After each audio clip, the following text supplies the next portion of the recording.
Pelicans doing pretty well right now. They've been getting it done defensively recently, keeping 7 of their last 9 opponents under their team total. But this is the second leg of back-to-back games with travel. They were playing at home yesterday, road today. Also, the start of a tough conference schedule as well. They have the Wolves today, obviously. Then they got the Clippers, Kings, Warriors, Nuggets, and Mavs on deck. I think all of them are on the road as well. So they're gonna have to. To me, I think they have to manage minutes throughout this run of tough opponents here on the Wolves side. 24-8 on the season, but they have failed to cover in 6 of their last 7 games. They actually stayed under their team total in 5 straight games, actually. So it's their offense that's really been keeping them from covering these games. When I look at the health of both of these rosters, the Wolves completely healthy. I don't see anyone in on the injury report. Pelican side, Matt Ryan is I think out, and then Trey Murphy I think is the more important guy. He is questionable. He didn't play yesterday, so it'll be interesting to see if he plays. But from just a overall look of this game here, I think the Wolves' struggles recently has to do with the amount of travel they had on their schedule. They had to travel for 13 of their last 14 games. Then they had 2 home games in a row prior to the new year, and then they are the more rested team coming into this one. So that should also help as well.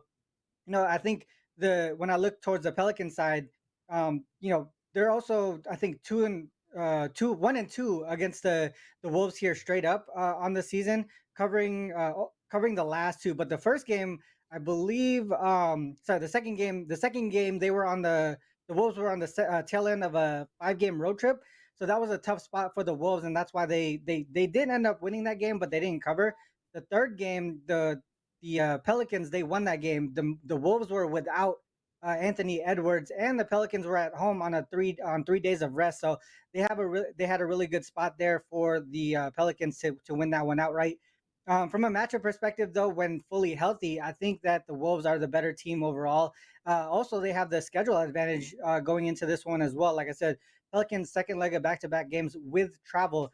The Pelicans, when I look in that situation, they've yet to win a game on the second leg of back-to-back games if their opponent is rested.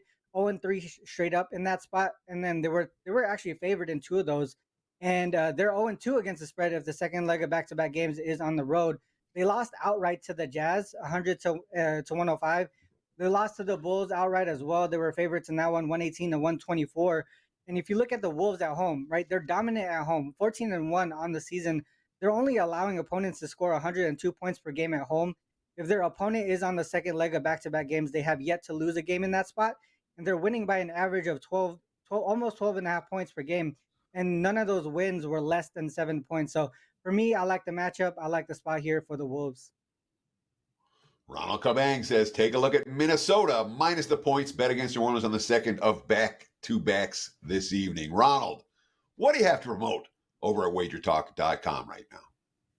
Yeah, today 5% play. It's a rare thing for me. I don't usually have 5% plays, so that's here. Actually, going back to the beginning of the 2022 season, I've only had 26 5% spread bets, and I've hit on 73.1% of them, and that's actually the number one percentage and ROI at Wager Talk since that time. So, like I said, it's a rare thing that I do, and when I do, typically it's on the right side. So I'm also seeing the NBA pretty well. 6 of the last 8 days were winning in the NBA. College basketball doing well right now, hitting 58% there as well. So the hardwood has been treating me well.